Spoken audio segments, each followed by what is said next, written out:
Yo, another week means another pair of sneakers for your collection, and there are a few styles you might want to check out this week. I am your host, Jacques Slade, and this is the Heat Check.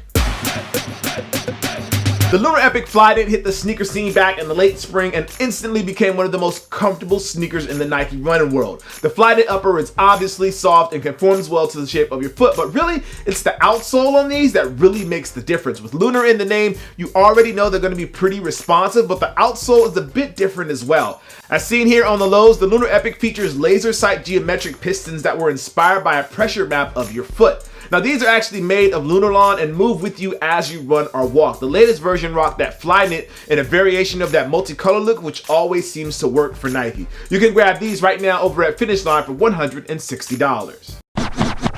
If you're a fan of the Foamposite, you've actually been having a really good year on the low. They may not get the hype that they used to get a few years ago, but they're definitely popping up in some very solid colorways for 2016. For the next version, Nike Sportswear is dropping the Nike Air Foamposite Pro in what is being called Hyper Cobalt. For those that don't know, the addition of the Pro on the name adds that jeweled Nike swoosh on the side panel, which in this case is in black. Pricing for those is $230, and they're available right now. Keeping with that color blue, Jordan brand is getting into the mix on Saturday with the Air Jordan 1 KO High. As most of you know, the Air Jordan 1 KO is slightly different than the regular Jordan 1, especially when it comes to the materials that they use on the upper. This pair in particular takes inspiration from Don C's Air Jordan 2 and rocks quilted suede inlays beneath the normal canvas upper. If you're looking to grab these, they're going to cost you the usual $140.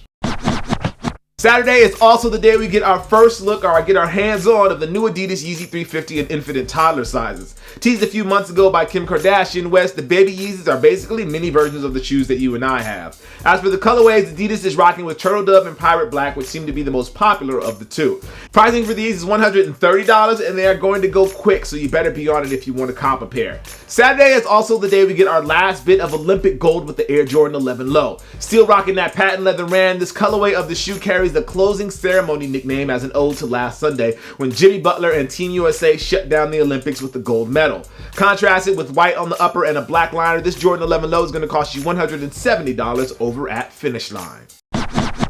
Not a ton of stuff dropping this week, but what is dropping is pretty special in my opinion. Be sure to check below for more info on any of the kicks that I talked about today, and feel free to like and hit that thumbs up button. I am your host, Jacques Slade. This is the Heat Check presented by Finish Line, and as always, guys, I appreciate you. I'll see you soon.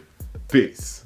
When you have someone like Jordan at the top of your brand, it's easy to rely on the past. But is the Jordan 31 a play for the future? Let's start with the obvious, the Nike swoosh. The last of this shoe, which is the KD9. Yes, you guys have seen it before, but this time you get the perspective of the designer of the shoe, which take things up